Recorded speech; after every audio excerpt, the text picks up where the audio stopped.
Do you believe that fate has the ability to provide answers to the questions we are afraid to ask? Can the past truly disappear, or will it always find a way to return to our lives? What if one simple act of kindness could change everything? No matter what we do. Alexander is a man who, for 50 years, achieved incredible success in his financial empire, becoming one of the most influential people in the country. He always wore impeccable suits with the confidence of someone accustomed to winning. But behind this perfect shell, there was deep sadness. 25 years ago, his wife, Natalia, tragically died in an accident. Since then, Alexander has lived in quiet solitude, hiding his pain behind the walls of his luxurious world. One cold, rainy night, Alexander, as usual, went to the cemetery to visit Natalia's grave. These weekly visits were his only solace, the only moment of peace in a life filled with emptiness, despite all his wealth. Crossing a busy street, he suddenly saw a young woman struggling to cross the road. Without thinking, Alexander rushed to help her, pushing her to safety. The woman, who turned out to be named Elena, thanked him profusely. She told him that she had been struggling with her own grief, but his act of kindness had given her hope. They started talking, and soon they became friends. Over time, their friendship grew into something more. Alexander realized that he had found someone who understood him, someone who could see past his wealth and power. Elena helped him to open up and share his deepest fears and secrets. Together, they found a new purpose in life, one that was not based on material possessions, but on love and compassion. So do you believe in fate? Perhaps it was not fate that brought Alexander and Elena together, but rather it was their shared experiences of loss and pain. Maybe it was their willingness to see past each other's flaws and accept each other for who they truly were.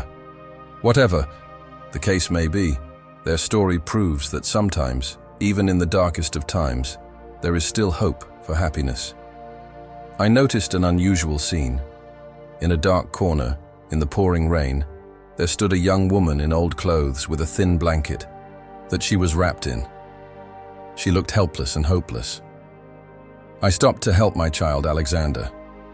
He usually ignored others, accustomed to his closed life, but this time, he couldn't pass by.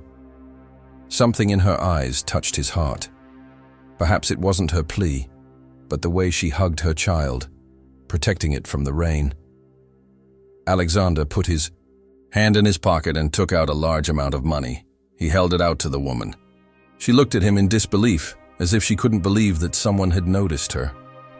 Thank you very much," she muttered with trembling hands, accepting the money.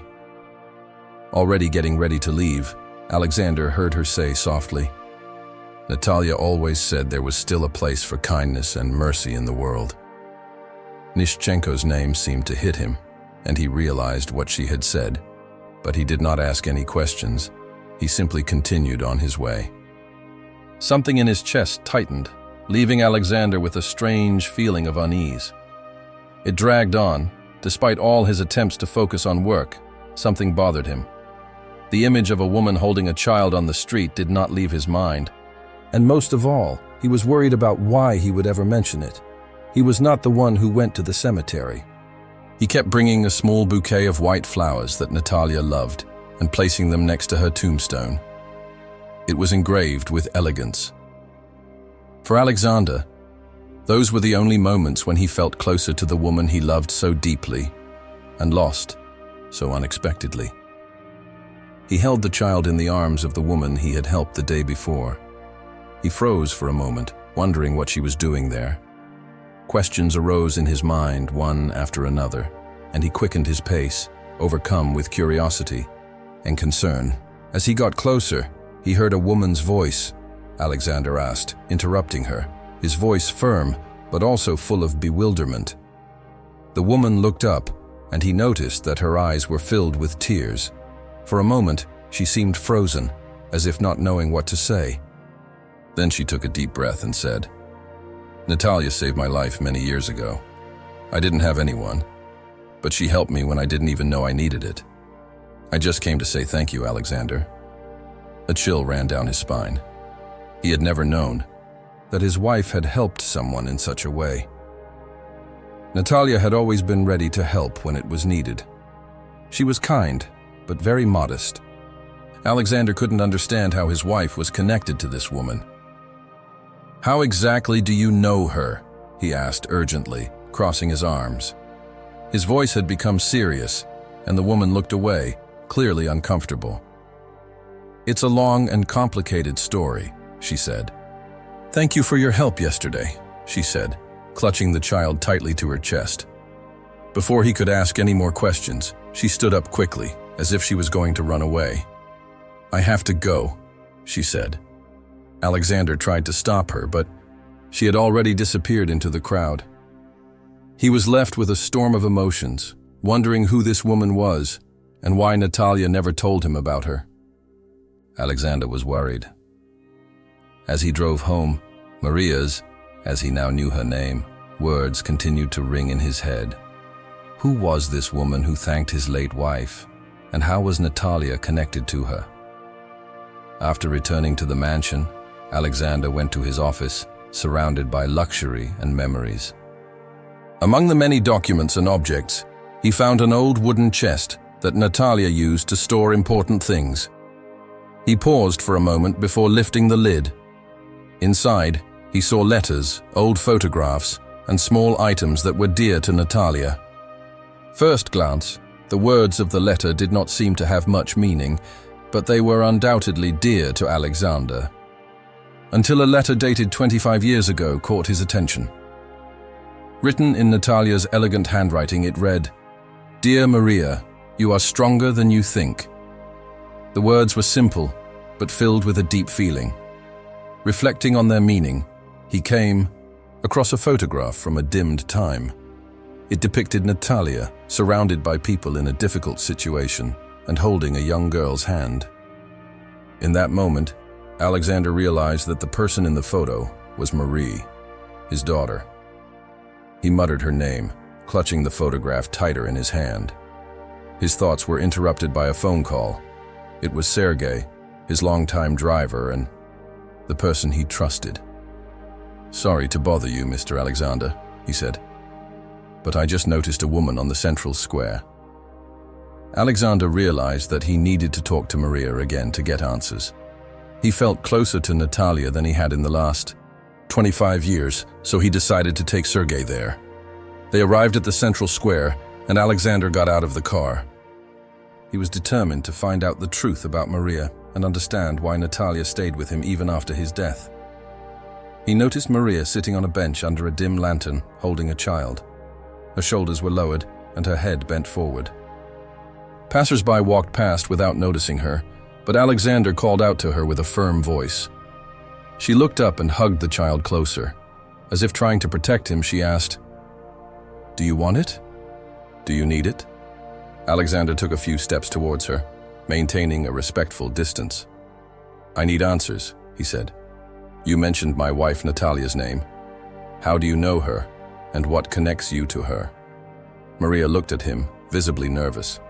For a moment, it seemed that she was ready to run away again, but something made her stop. She sighed heavily, as if she were carrying a huge burden.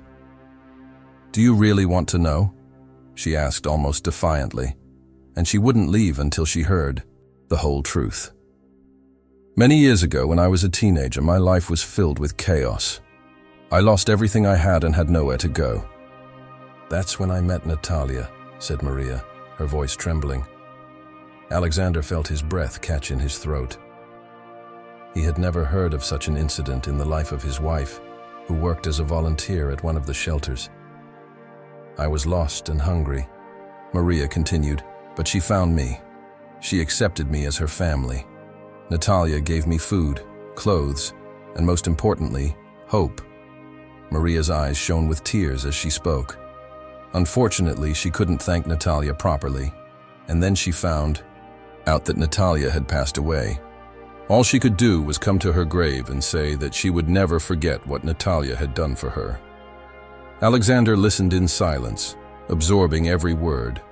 He couldn't imagine that Natalia was his wife, someone he considered ideal, with such kind and important actions.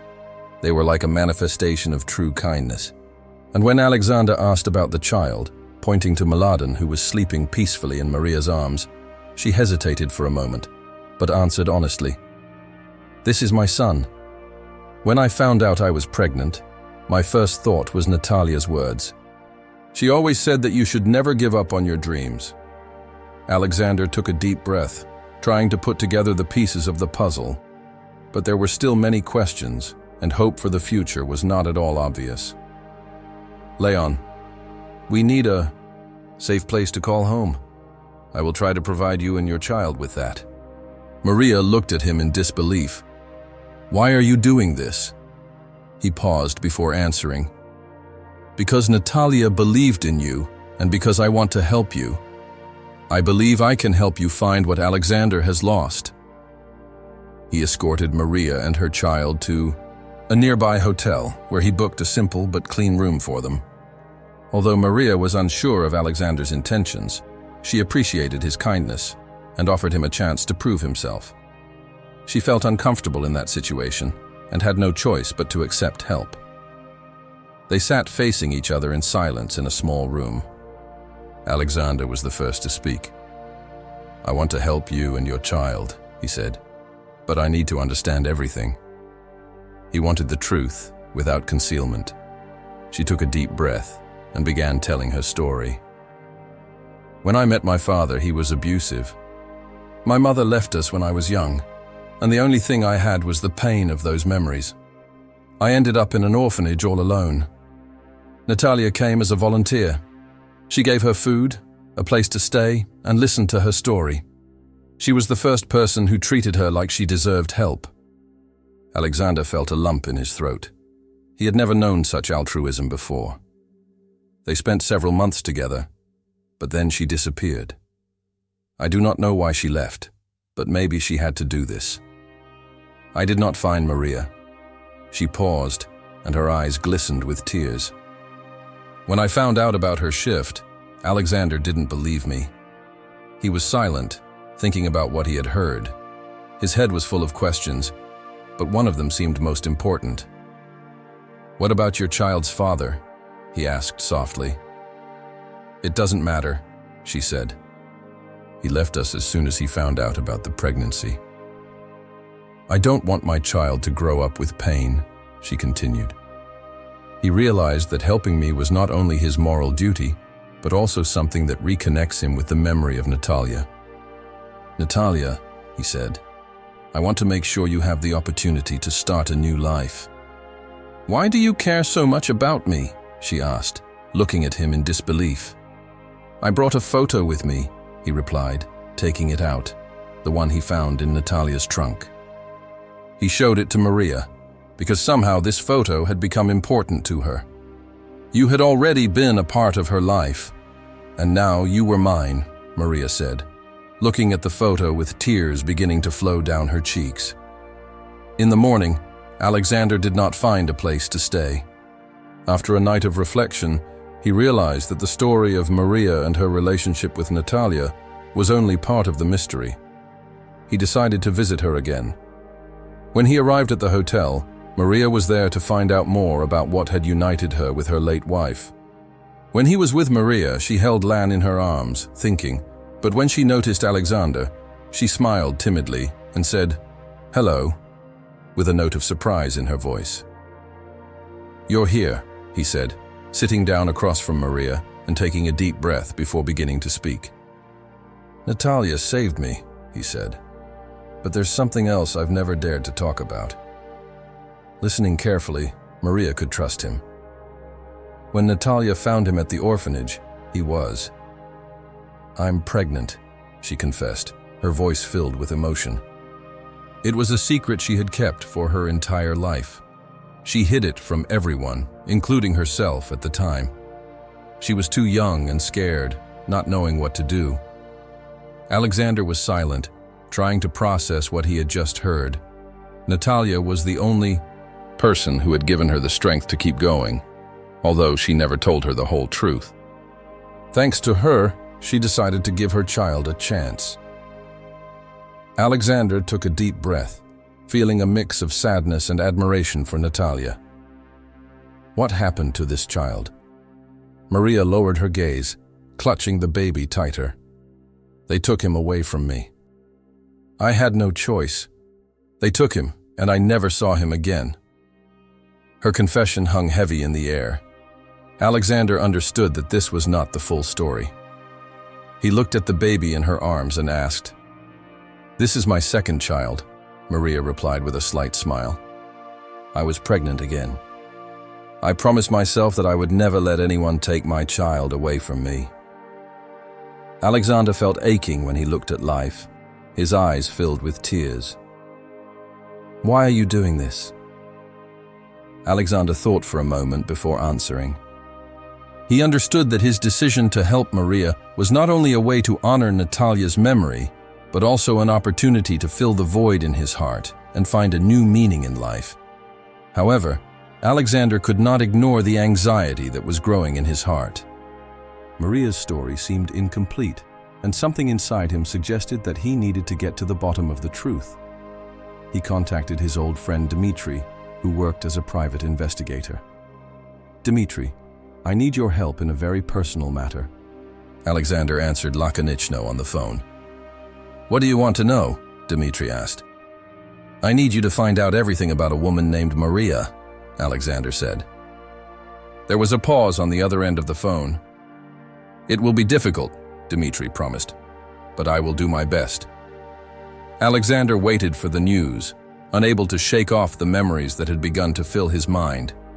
He thought of Natalia, her belief in the power of human connection. She often said that even the smallest act of kindness could create a connection. "But I'm not sure if you're ready to hear this," he said. Alexander swallowed, but answered firmly, "I'm listening." The child that Maria lost had been adopted by a local family, but Dmitry was hesitant. There were recordings that indicated that the child might be closer to Alexander than he thought. He felt both curious and anxious to confirm this, but there was a connection that included Natalia's name. She had played an important role in the adoption. She had hidden it from him. Why and how was it related to the woman holding the baby in her arms? He wondered, deciding that he would have to find out, only get answers from Maria herself. Alexander went to the hotel where she was staying. "Maria, I need you to tell me the whole truth about the child you lost," he said, looking at her seriously. She hesitated, clearly afraid. "I've already told you everything I know." And Natalia insisted, "Alexander knew more than you told." "She knew more than I did?" he asked. Maria began to cry, unable to contain her emotions.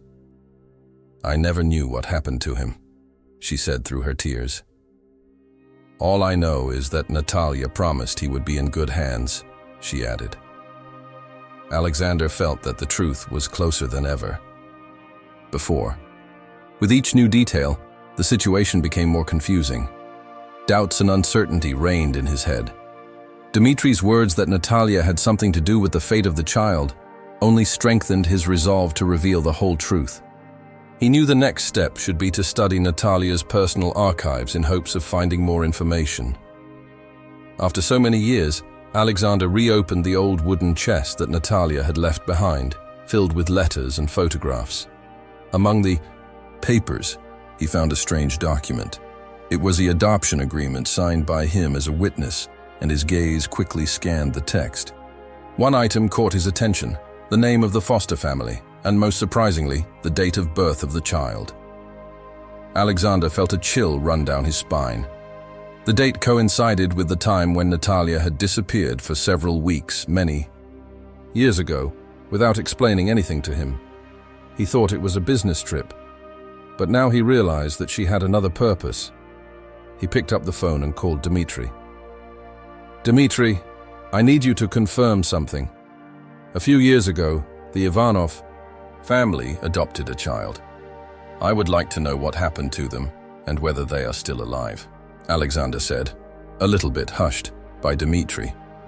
Alexander quickly responded to the Ivanov family's death a few years ago, but their son was still alive and living in our city. He was a promising young man who recently got a job at a large technology company. Alexander felt a mixture of emotions. He wanted to meet this young man, but he didn't know how to approach him. He wondered how Natalia could have kept the secret for so long and why she chose not to tell him. Deep down, he questioned if he was ready to find out the truth. The next morning, Dmitri called back with news. The young man agreed to meet, thinking it was a business meeting. Alexander said his name was Pavel, and he wanted to see him soon. The meeting was scheduled at an inconspicuous cafe. The city center, when Pavel entered the Alexander Hall, felt like time had stopped. There was something incredibly familiar about the young man's features, and Pavel confidently extended his hand, not even suspecting that this meeting would change his life forever. Alexander and Pavel sat at a table in the cafe, where a restrained atmosphere seemed to reflect the tension in the air. The millionaire carefully watched the young man opposite, noting something in his demeanor, posture, and confident gaze that reminded him of something. "Natalia, thank you for agreeing to meet," Alexander said. "But, Pavel, I'm afraid I have some concerns. This might be related to the possibility of work." Alexander hesitated for a moment, understanding that he needed to be careful. "Of course, Mr. Alexander," Pavel replied in his usual calm and professional tone, but curiosity was clear in his eyes. "I understand that you have concerns, but can we please discuss them?" Before continuing the conversation, Alexander decided to postpone it. He knew he needed to gather more information before making any decisions. "About work, I would like to ask you a personal question. Do you know anything about your adoption?" This question caught Pavel off guard. He frowned and leaned forward slightly. "My adoption?" Why, Alexander noticed the confusion on the young man's face, but continued. "I recently learned that my late wife was also involved in the adoption process of a boy. The dates and entries match your history." Pavel was speechless for a moment. He looked at Alexander, trying to comprehend what I had heard. "I know that I was with my son," he said in detail. "My foster parents always avoided this topic." Alexander took out from his pocket a photograph that he had found in Natalia's trunk. He placed it on the table and gently pushed it towards Pavel. "This is my wife, Natalia, next to a young woman named Maria. There is a possibility that you are the same son whom Maria lost." Pavel took the photo with slightly trembling hands. He stared at it for a long time without saying anything, a mixture of emotions, confusion, disbelief, and a hint of recognition. I remembered this photo. It's in our family album, among the old pictures. Alendra's heart skipped a beat. He realized that he was on the right track. "Earlier, Pavel, there's something else you need to know. Maria is alive, and she's just like you, searching for answers." The young man was shocked, but there was determination in his eyes. "If this is true, if this woman is my biological mother, I need to meet her." Alan nodded, feeling both relief and worry. The meeting between Pavel and Maria was a turning point. It was necessary not only to find answers, but also to heal the wounds of the past. Having not been healed for decades, Alexander, the organizer, expressed a wish that they wouldn't be alone. Pavel looked at Alexandra with respect, as if seeing a millionaire for the first time, but also a human being, a person who truly cares about others. The meeting was held in a private garden, away from prying eyes. Alexander understood that Maria and Pavel needed privacy to deal with what awaited them. Maria arrived first, holding a baby in her arms, clearly nervous. When Pavel arrived, she stood up straight, but her hands were still shaking. He approached her hesitantly, and their eyes met. In them, there was a search for something precious. When he stopped in front of her, he said quietly but confidently, "You are my mother." Maria felt her legs go weak and tears well up in her eyes. She nodded, holding back her tears and never wanting to lose him. They took him away before she could take his hand. Pavel swallowed, feeling a lump in his throat. He had imagined this moment many times since he found out the truth. Nothing could prepare him for this emotional meeting. He grew up with a good family and loved them all. "Family," he said, trying to lighten the mood. The view through the window of Marie's house. "Ems." Yi's voice trembled. "This is your brother," she said, carefully removing the blanket to reveal a sleeping baby's face. "I always thought that nothing could separate you, like what happened to me." Pavel leaned closer, reaching out to gently touch the baby's cheek. He was beautiful, and he absorbed every detail. What he saw was more precious than any financial success he had ever achieved. He knew that this was the most significant thing in his life. Natalia would have been proud that her kindness continued to bear fruit even after so many years. Alexander came closer and placed a firm hand on Pavel's shoulder. "Natalia believed that human connections can heal the deepest wounds," he said. "I think that's what she wanted." Maria looked at him with tears in her eyes and nodded. "She saved me, and now it's my turn to help you," he said. Alexander, with firmness in his voice, "We will do everything to ensure that this family gets the future she dreamed of." The lightning that followed these words was filled with meaning, and no more words were needed. This moment spoke for itself, connecting three people with bonds that have overcome time, pain, and loss. In this garden, under a calm sky, the past has found its place and a new chapter has begun. We really want to know your opinion. Please do not forget to watch the other stories that we have prepared, especially for you. See you in the next video.